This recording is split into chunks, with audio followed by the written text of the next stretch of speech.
This would be the first tablet of the Lost Books of Inki, Chapter 4. Lordly Master of the Shah, the name did signify. With great understanding he was born, with much learning he mastered much knowledge. To remedy the afflictions, ways he sought. Of NIBIRU heavenly circuit he made much study. In its loops of the sun's family, 5 members it embraced, planets of dazzling beauty. For cures to the afflictions, their atmospheres he caused to be examined. To each he gave a name, ancestral forefathers he honored, as heavenly couples he them considered. And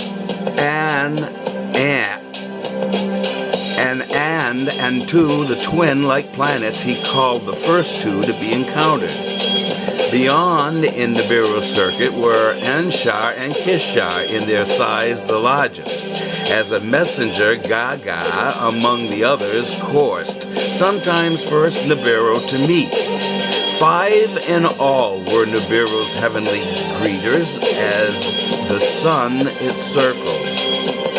Beyond, like a boundary, the asteroid belt the sun encircled. As a guardian of the heavens' forbidden regions with havoc it protected.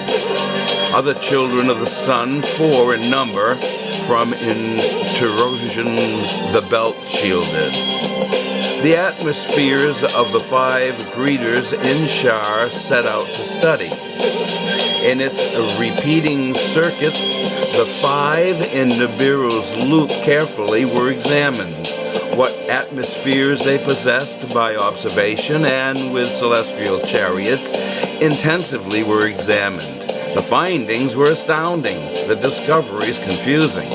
From circuit to circuit, NIBIRU's atmosphere more breaching suffered. In the councils of the learned, cures were avidly debated. Ways to bandage the wound were urgently considered. A new shield to embrace the planet was attempted. All that was thrust up back to the ground came down. In the councils of the learned, the belching volcanoes were studied. The atmosphere by belching volcanoes having been created, its wound by their diminished belching had come to be. Let with invention new belching be encouraged. Let volcanoes spew again, one savant's group was saying.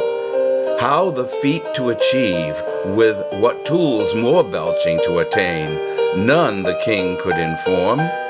In the reign of Insha, the breach in the skies grew bigger. Rains were withheld, winds blew harder, springs from the depths did not arise. In the lands there was an incursion, or an accusation. The breasts of mothers were dry. In the palace there was distress. An accusation therein took hold. As his first wife, Inshar, a half-sister, did espouse, by the law of the seed abiding.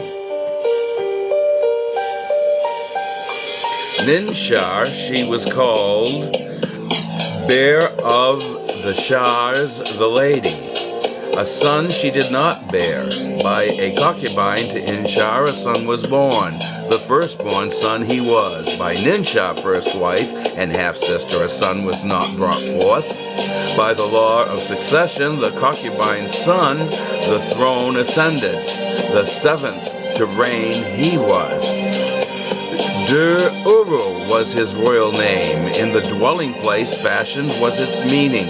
In the house of concubines, not in the palace, was he indeed conceived. As his spouse, a maiden from his youth beloved NIBIRU chose. By love, not by seed, a first wife he selected. NIBIRU was her royal name. She who is by my side was the meaning.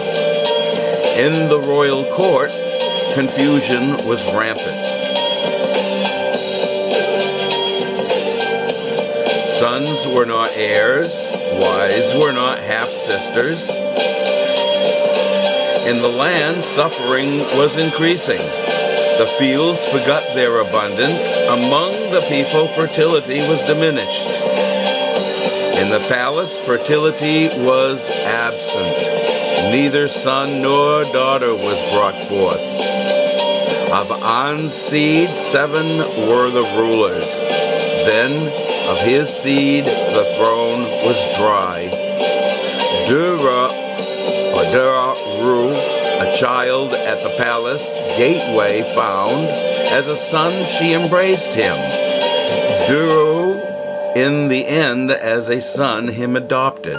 Legal heir him decreed. Lahama, meaning dryness, was his given name. In the palace the princes were grumbling. In the council of counselors there were complaints. In the end, Lahama, the throne, ascended. Though not of An's seed, he was the 8th to reign. In the councils of the learned, to heal the Brock were the 2 suggestions. One was to use a metal, gold was its name. On Nibiru it was greatly rare. Within the asteroid belt it was abundant.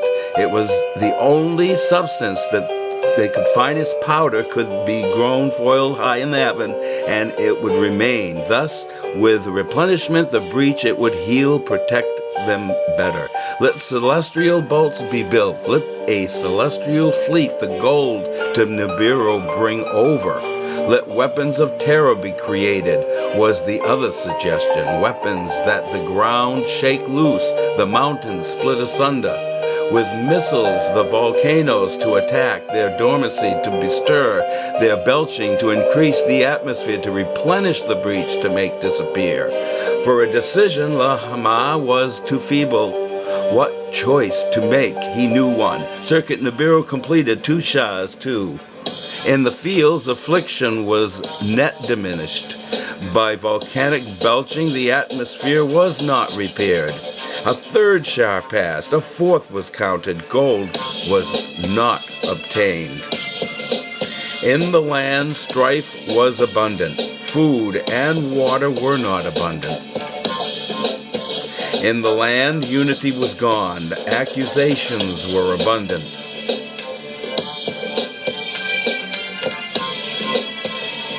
In the royal court, savants were coming and going. Counselors were rushing in and rushing out. The king to their words paid no attention. Counsel from his spouse he only sought. Lahama was her name. If destiny it be, let us beseech the great creator of all. To the king she said. Beseeching net actings provide the only hope. Let Lahama be the king no more, he shouted. Let decision supplant hesitation. Come, let us unnerve the king in his dwelling. Let him the throne abandon. The prince to be his words gave heed. The gate of the palace they rushed. To the throne room, its entrance restricted. Like onrushing waters they went. To the tower of the palace the king escaped. Alalu was him pursuing. In the tower there was a struggle. Lahama fell down to his death. Lahama is no more. Alala, Alalu shouted. The king is no more, with glee he announced. To the throne room Alalu rushed. On the throne he himself seated. Without right or counsel, a king he himself pronounced.